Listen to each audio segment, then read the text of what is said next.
Hello everyone. Assalamu alaikum. I hope you are doing very well. So after a 1 week gap, we have met again, and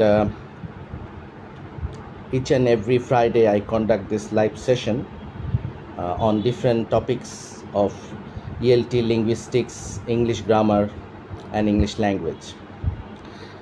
So I hope this live session helps you to some extent, especially the students of ELT, linguistics, and the students who are very much interested in English language and English grammar will find these live sessions quite helpful for them.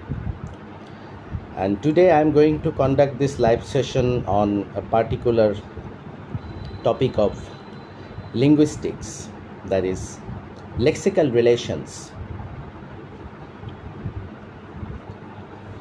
I hope these live sessions will also help the students of ELT and linguistics in many extents. I welcome you all to join my live sessions as early as possible, those who are interested.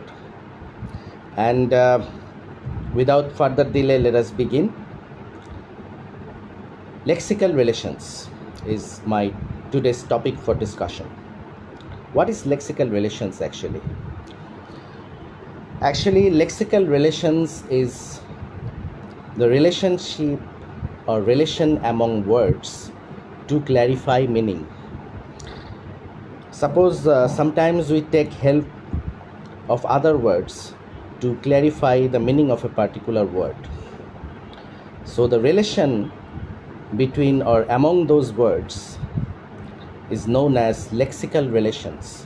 I repeat, sometimes to clarify the meaning of a particular word, we take help of other words. So the relation between or among these words is known as lexical relations. Lexical relations are many types. I am going to describe those types one by one. First of all, let us talk about synonymy. What is synonymy? Well, synonymy is actually the first type of lexical relation. Synonyms, the word synonym actually means words with same meaning. The words that have the same meaning are known as synonyms, and the relation among these words is known as synonymy. I repeat, words with the same meaning are known as synonyms, and the relation among these words is known as synonymy. For example, small, tiny, big, large, these are the synonymous words, and the relation among these words is known as synonymy. It's very simple. Now let us move on with the next lexical relation, that is antonymy. Antonyms, we understand, antonyms are those words with opposite meaning. I mean, antonyms are the words that have the opposite meaning, like big, small, wild, pet, honest, dishonest, pure, impure. These are actually antonyms, and the relation among these words is known as antonymy. This is the second type of lexical relation. I hope you understand. These are quite easy to understand. And now let us move on with the next type of lexical relation, that is hyponymy. I repeat, hyponymy. What is hyponymy? When a word is included in a particular group, then the word is considered to be the hyponym of that particular group. I repeat, when a word is included in a particular group, then the relation between the word and that particular group is known as hyponymy. I'm giving you some examples like water lily, rose, Um, these are actually jasmine, water lily, rose, jasmines. These are actually the hyponym of flower. Water lily, rose, jasmine. These are the hyponyms of flower, and the relation between these words and that particular group is known as hyponymy.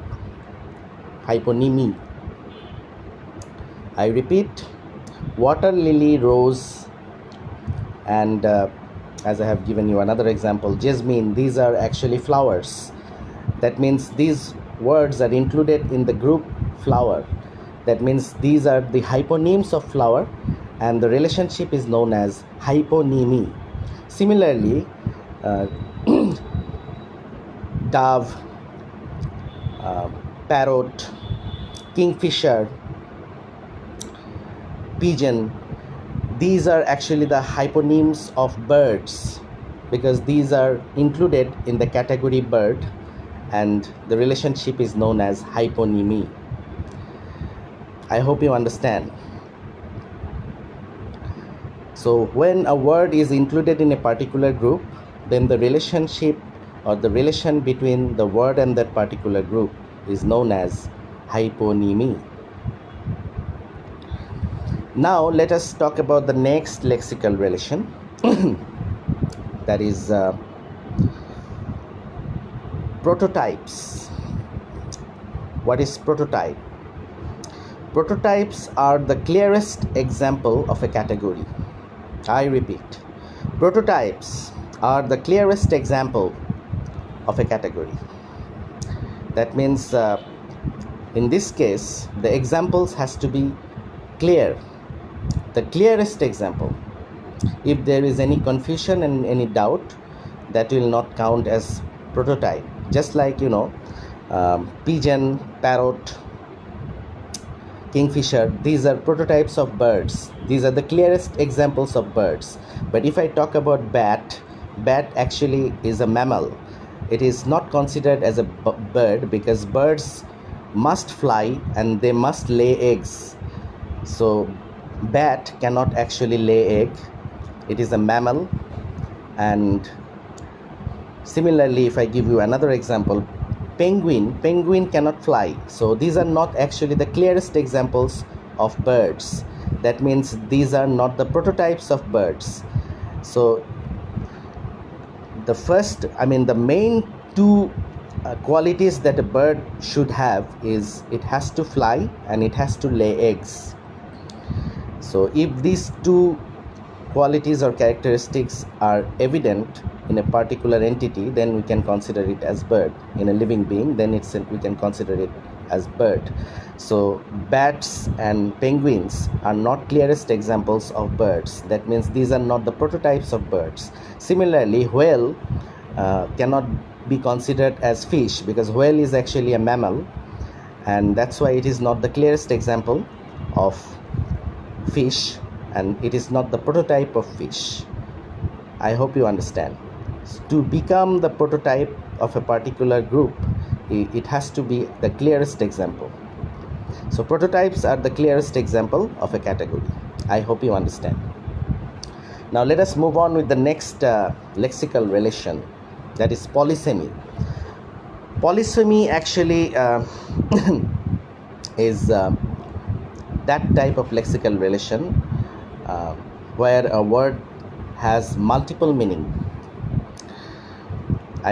If a word has multiple meaning, then that is known as polysemy. Just like the word head of the department, head of the institution, head of the family, even the word head indicates a particular organ of our body, the main organ of our body, that is head. So head has got multiple meaning. It can be used in multiple ways. So this is known as polysemy. I hope you understand. Now let us move on with the next lexical relation, that is metonymy. One of my students, Rosalind, says Assalamu alaikum. Wa alaikum assalam, Rosalind. She is one of my students from European University of Bangladesh. She was a very bright student. She completed her graduation and post-graduation from European University of Bangladesh, my previous workplace. So thank you, Irene Jahan Moshumi, for joining my live session. It's a pleasure to have you in my live session, and I always encourage my students to join my live sessions, and it's a really great pleasure for me when the students actually join. It makes my sessions much more live and exclusive.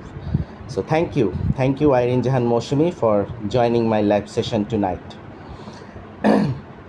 Now let us talk about the next lexical relation, that is metonymy. As I was saying, metonymy actually is one kind of lexical relation where one word actually means something else. I mean, something is expressed through a particular word, but it actually means something else. That means a word that is supposed to mean something, it doesn't mean something. It actually indicates or implies to something else. That is known as metonymy.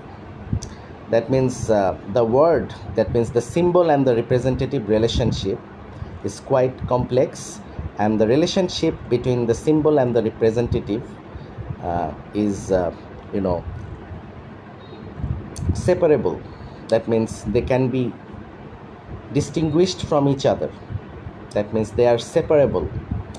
And in case of synecdoche, the word and the indicator, I mean the word that is actually used as an indicator of something else, the relationship between the word and that indicated thing or object is inseparable in case of synecdoche.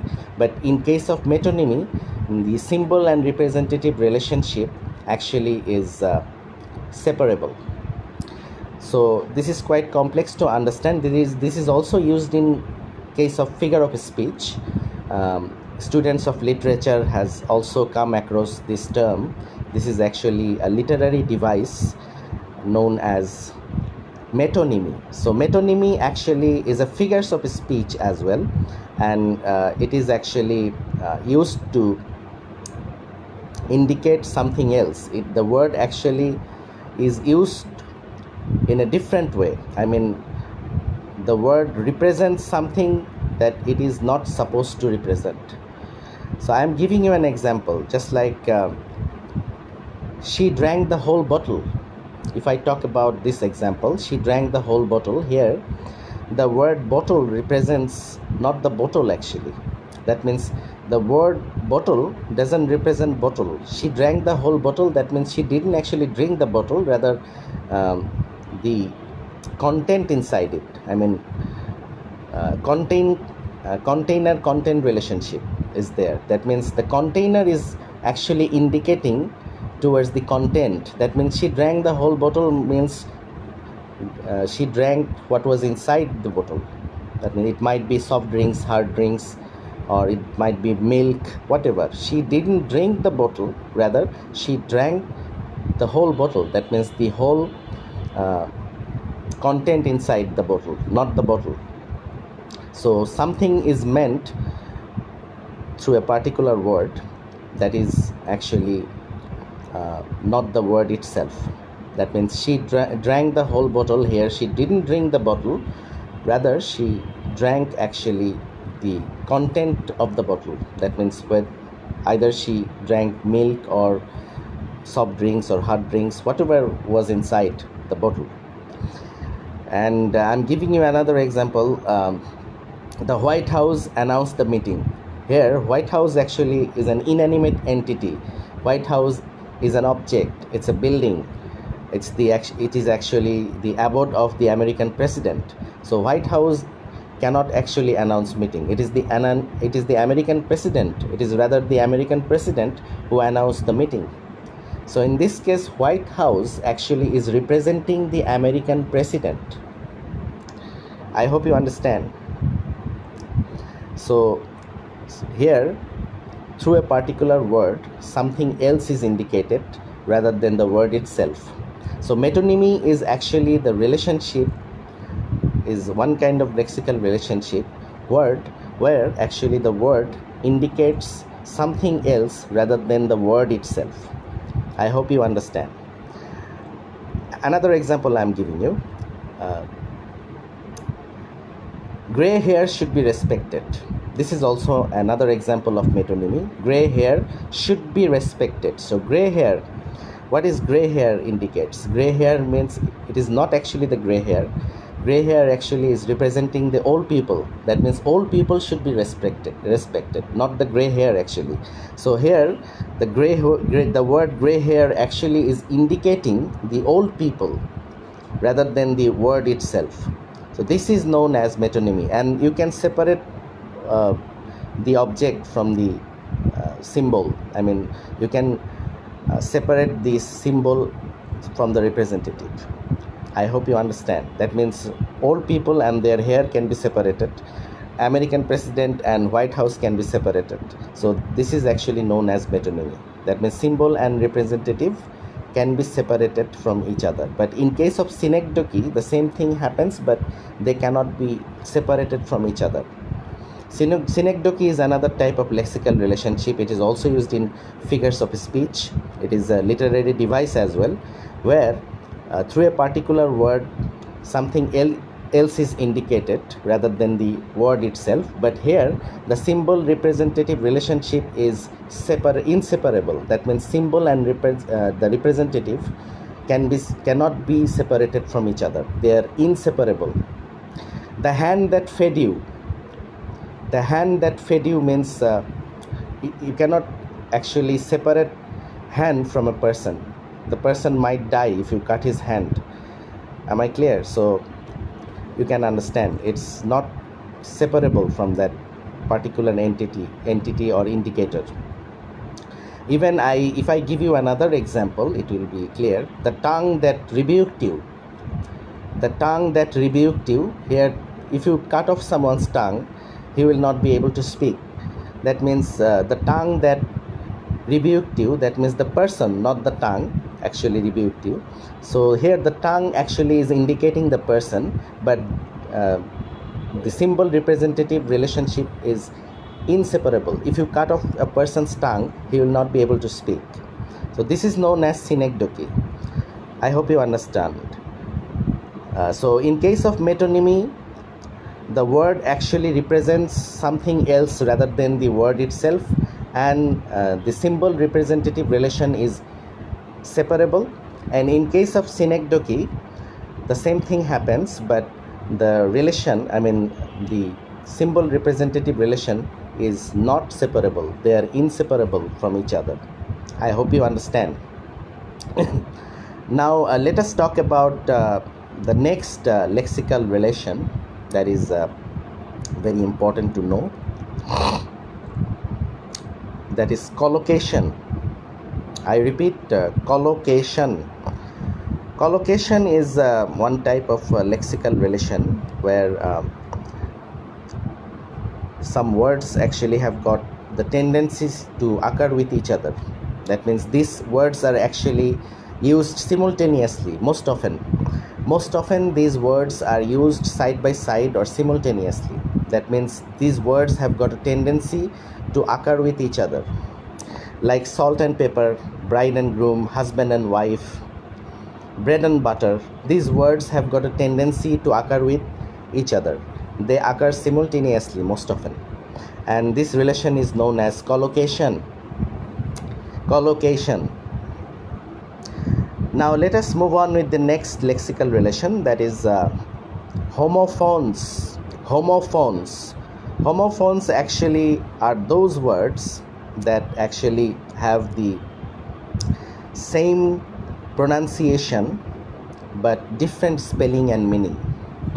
Words that have the same pronunciation but they have different meaning and spelling. Words that sound similar but their spelling and meaning are different. I repeat, words that sound similar but their spelling and meaning are different. Just like flower and flower. Flower means full in Bangla. Another flower means আটা বা ময়দা. This is known as homophones, words that sound similar but their spelling and meaning are different. Sick, S-I-C-K, sick means ill or অসুস্থ. S-E-S-E-E-K, sick. This word means to search for, খোঁজা in Bangla. To look for, to search for, seek.